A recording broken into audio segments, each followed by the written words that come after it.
दृश्य ये आम गाँव दूर बा नई लगाण वर्ष जो आज सुखिला दूरटी आज संपूर्ण भाव में प्रखर होती नई बढ़ी जाइए पाखापाखि 15 फुट ऊर्ध पानी प्रवाहित हो प्रचुर पानी बढ़े ब्रिज तल को पाखापाखि 2.5 फुट बाकी अच्छी जापे ब्रिज उपर जापे पानी यही ब्रिज यही नाल नई आम शैशव जीवन कटी जोटा कि गोटे पुराना स्मृति मन पकाए ये आम गाधेवा बुलवा बसवा गपिवा प्रभृति कार्यक्रम आम करूँ एत सुंदर प्रकृतिर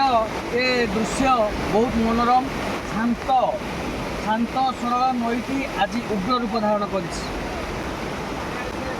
प्रकृत सौंदर्य को उपभोग करने सह निज सुरक्षा नवा उचित कारण पानी जल प्रकृतिर कराल रूप को आम चैलेंज करवा संभव नुहे